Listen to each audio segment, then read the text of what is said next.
One morning, Gordon was in the yard taking on a large supply of coal. "That's the third load of coal you've had today, Gordon," said James. "Some might say you're being rather greedy." "I'm an important engine," replied Gordon. "Important engines need plenty of coal, but I doubt if you would understand that, James." James snorted and went about his work. Later, Gordon was taking on water from a standpipe because the water tower was under repair. "I wouldn't drink too much of that water if I were you, Gordon. It might give you boiler ache." "Pah," said Gordon. "What's this? Educating Gordon Day? First James and now you, Duck. Big engines have big needs. Little engines are just annoying." "Don't say I didn't warn you," laughed Duck.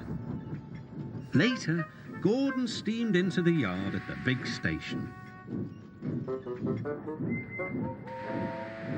"That's what I need," exclaimed Gordon. There, emerging out of the sheds, were two shiny tenders. "Now, if I had two tenders," said Gordon, "I wouldn't need to stop so often, and I wouldn't have to listen to silly little engines."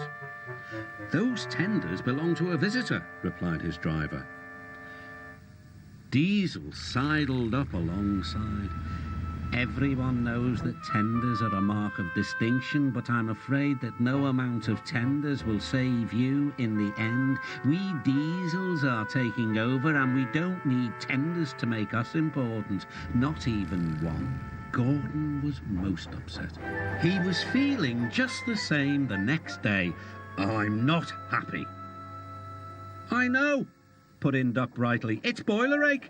"It's not boiler ache," protested Gordon. "It's—" "Of course it is," interrupted Henry. "That water's bad. Your boiler must be full of sludge. Have a good washout, then you'll feel a different engine." "Don't be vulgar," huffed Gordon. He backed down onto his train, hissing mournfully. "Cheer up, Gordon," said the Fat Controller. "I can't, sir. Is it true what Diesel says, sir?" "What does he say?" "That diesels are taking over."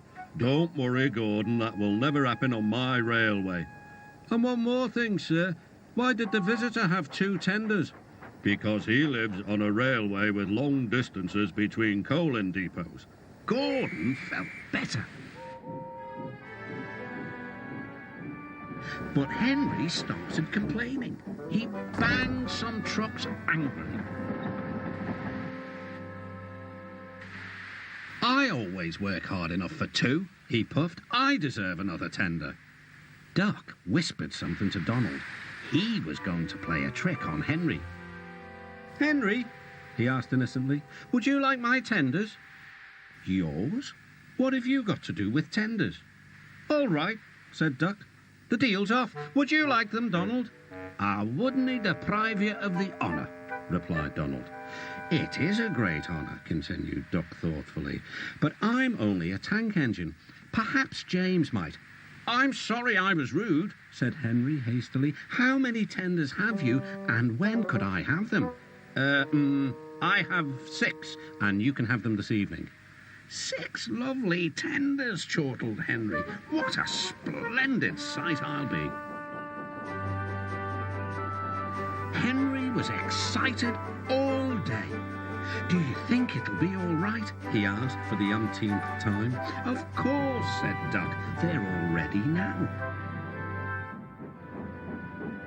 The other engines waited where they could each get a good view. But Henry wasn't a splendid sight at all. His 6 tenders were very old, dirty, and filled with boiler sludge.